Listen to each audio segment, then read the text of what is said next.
Hi folks, this is Jay. Hope you're okay. Just a quick video about this guy.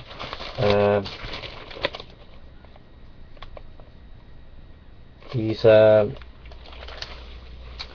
called John Mortimer,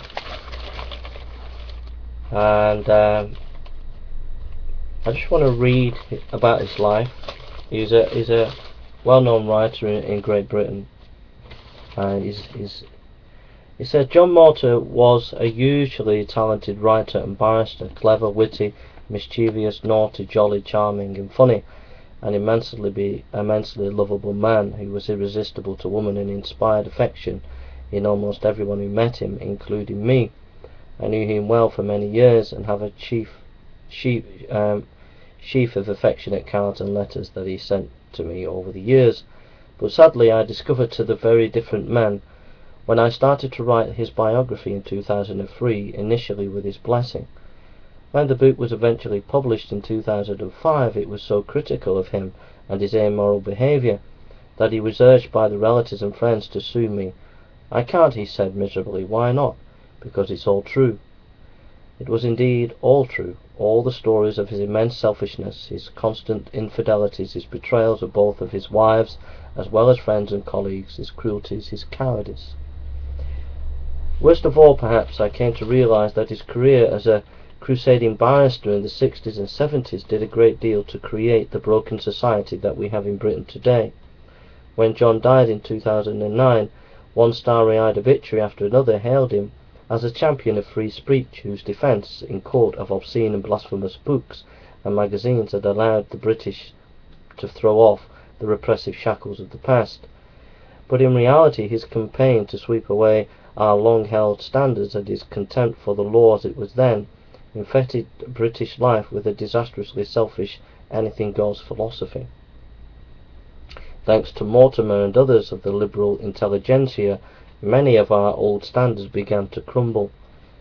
Fathers increasingly abandoned their children and refused to discipline them or accept responsibility for them, as Mortimer did himself when he married actress Wendy Craig, gave birth in 1961 to his secret love child, Rose Bentley, whom he proceeded to ignore for 42 years, lying disgracefully when the truth came out that he'd had no idea of Ross Bentley.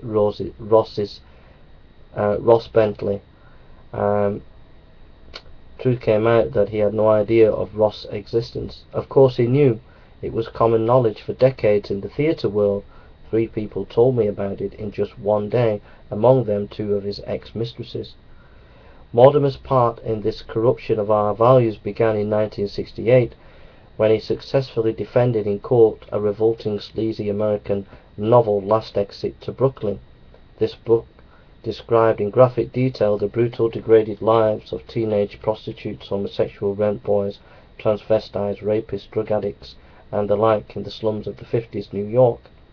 The book contains such explicit scenes of gang rape, homosexual orgy, that the England Test cricketer David Shepherd, who was later to become the Bishop of Liverpool, admitted in court that the book had depraved and corrupted him because it had inflamed old homosexual lusts with which he had struggled as a young man. In his woke defence of the book, Mortimer argued brilliantly that it would not possibly be described as obscene because no normal reader would be depraved by it, but it would indeed be disgusted, thus strengthening their sense of moral repugnance. Weasel words, of course, logical only to a lawyer. Representing the scurrilous underground magazine Oz, Morty defended a cartoon which showed 3 elderly men canning each other with others' naked buttocks. He claimed in his closing speech that no one is going to be lured into flagellation by the picture of the 3 old schoolmasters with canes. They are going to be disgusted and think that it to be a disgusting experience, which was pretty hypocritical when I was able to report in my biography that Mortimer greatly enjoyed flagellation himself and encouraged his numerous mistresses to smack him on the bottom with a hard hairbrush when they had sex.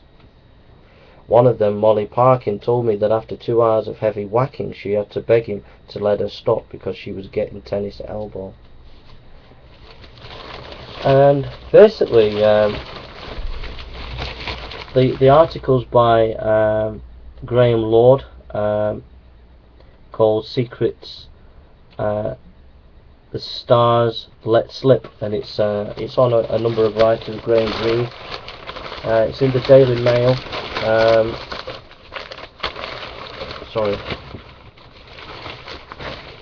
It's in the Daily Mail.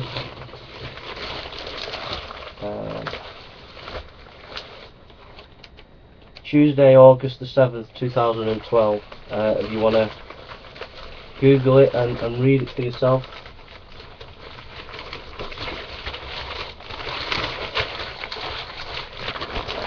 The reason why I wanted to show that story about Mortimer is, here's a man fighting for freedom and pushing back so-called religious values and trying to bring in freedom, but in the end he was hypocritical himself, and he didn't set a good standard himself. But also society became enslaved, and he became enslaved.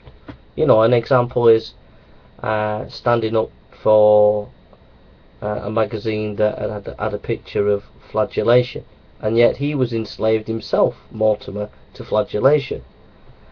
And it just reminds me that as secularists, with the vanguard of atheists, continue to push back religion. What is the freedom that people are going to have, or have? Well, people become ensnared to gambling, and become a slave to gambling. They become a slave to pornography. They become a slave to prostitution. They become slave to drugs. They become slave to selfishness. Many men abandoning their love children and not looking after the children. So really, it's not real freedom, it's slavery. That is what secularism, to me, does. And that's what you can see with Mortimer there, who was one of these intellectual elites who was trying to strengthen secular values and push back any morality, public morality, especially that which was informed by Christianity. So my point is that secular freedom is freedom to be a slave, which is no freedom at all. What do you think? Be interested to hear what you have to say. God bless. Take care.